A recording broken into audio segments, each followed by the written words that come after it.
Okay, this is the LABseries L7 100-watt 410. I built a new cabinet for it, and it was big enough to hold 210s instead of the 410 cabinet. I've kept the 410 cabinet and still have it, so in case I ever want to put it back for its original purposes. This guitar amp was manufactured in Buffalo, New York. Northern Electronic Services built this for Gibson and designed by Bob Moog, who worked with Gibson on this project. They sold these amps in the late 70s, and boy were they a great amp. They were just kind of competing with the Fender Twin. It had some subtle differences. The big thing that was different about them, this is transistor, and of course the Fender Twin was tube, and at the time, and still are, I think the Fender Twins are. But this amplifier has 2 channels, has a high and low input on both channels, and then has a master volume with the built-in compressor.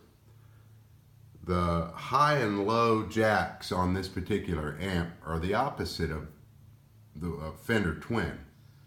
The high is for a guitar that has active electronics, and the low is for a normal electric guitar without active electronics. The first channel is just your typical basic channel and can still be attenuated with the master volume over here and the compressor. But the second channel definitely has the Bob Moog influence. It's got the bright switch, which is cool, and then the high and low, same thing, they're reversed from the Fender.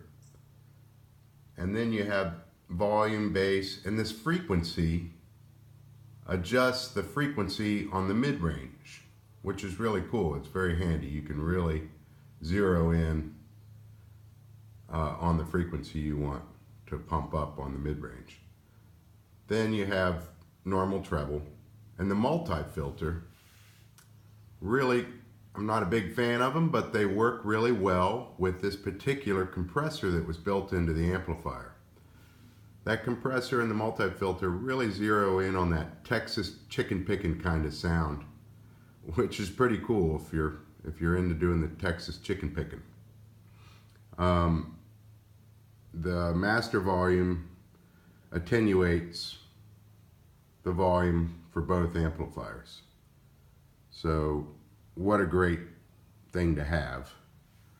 Then you have in the back, which is really cool, you have a plug for your effects. A lot of the amps have stopped putting these on the backs of their guitar amps lately. I don't know why, but it's really handy if you're playing a gig and you have power strip. Instead of having to have a big long power strip, you can just plug it right in the back of your amp without a long extension cord. Then you have this on-off switch, which has a built-in surge protector, which is really nice. And then you come over here, some specs on it. Reverb on-off switch, preamp out and in, which is fantastic for running other amps in line with this. Shows the circuitry and so forth. Then it has the original speakers that came with the amplifier, the 2 10-inch speakers that LABseries put in their amps, and I'm really not sure what they are, but they really do sound pretty good. They capture a lot of lows and a lot of highs. They have a lot of range, I guess. So, which is unusual for guitar amps. Most guitar amps, they just throw in something kind of cheesy and slim, and they break apart pretty quickly. But this amp doesn't necessarily need that with all these controls, so you can hone into the frequencies you really want to break apart first. Anyway, that's it. That's the customized LABseries L7 amplifier right here. 210s.